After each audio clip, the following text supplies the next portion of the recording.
Hello, everyone, and thank you for joining me tonight. Please have a seat, relax. I think you humans have the wrong idea about my kind. Some of you make it sound as if we are beyond your understanding.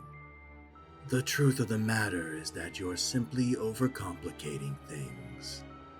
We are creatures bound to the laws of this world just like you, more or less. Tonight's story, in fact, highlights one of those laws. That even among monsters, there's a pecking order.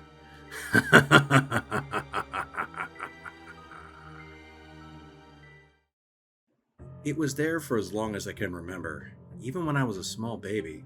I think I saw it hiding beneath my cradle. I can't be sure about that, of course, given the earliest thing I can remember is when I was 4. I remember seeing a dark shadow open my window and crawl inside, before sliding beneath my bed. The sight completely terrified me, of course.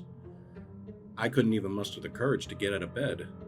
I couldn't even find my voice to call out to my parents. I just huddled beneath the sheets, fully aware that there was something below where I was sleeping. When I woke up the next morning and managed to steel myself enough to take a look, there was nothing there. I told my parents, but as you'd expect, they chalked it up to my imagination. This didn't occur all the time, mind you. Weeks or even months could pass by where nothing would happen, though I was always too scared to actually try and peek beneath the bed whenever it did. Our house was near the woods, which was otherwise really fun, but it made me occasionally wonder just what it was that was doing this. Was there some strange lizard or forest man hiding out in the woods? I can only assume that's where that thing came from, given that was the direction the window in my bedroom faced. Now, many of you might be wondering as to why I simply didn't lock my window shut. Well, at the time I was too young to figure out how to do it, and when I finally did get the hang of it, I would almost always find that one of my parents had undone the lock at one point to let some fresh air and sunlight in. And truth be told, my room did get uncomfortably hot in the summer, and there would be periods when that monster didn't visit me at all, to the point where I began to doubt that it even existed in the first place. Fast forward a couple of years to when I was 10 and thought I had grown out of all of my silly childhood fantasies of monsters. I had left the window open and nearly nodded off when I heard a strange sound. To my utmost horror, the window began opening. The lights were off, so I couldn't make out what it was that came in, but it slid underneath my bed. Mind you, about 2 years had passed since the last time I had seen that thing, so I chalked it up to a nightmare at that point. Now I was wide awake and upright in my bed, unsure of what to do. Should I run? What if it grabbed my feet? Should I shout then? Before I could raise my voice, I felt a sudden chill enter my bedroom. It was as if I had just walked into an open freezer. Against the moonlight, I saw another shadow approach my window. If I'd have been scared before, I was nearly petrified now. I didn't know what that shadow was, but every fiber of my being was screaming at me to run. Only I couldn't find it in me to even move. It was then that I heard a voice. "Daniel, come and hide." It was a strange, raspy voice. It didn't even sound like something a human could make. I screamed as I felt something touch my leg. I looked down to see that the monster beneath my bed had extended a hand and grabbed me. As you can understand, I was completely startled. This had been one of my worst fears after all. But the hand didn't pull me underneath as I expected. Instead, I just heard the same voice again. "Quick, hide!" I saw the shadow against my window now nearly blot out any incoming light completely, and the fact that it had grabbed my leg had snapped me out of my stupor. While I didn't like the monster under my bed, I didn't like whatever was outside even more. I crawled underneath the bed, and the monster surprisingly made room for me. "Shh," he whispered. My heart pounded loudly as I heard multiple feet hit the floor of my bedroom. Now the cold was nearly unbearable, and I began to shiver uncontrollably. But even then, I didn't dare go out to look at whatever else had followed the monster underneath my bed.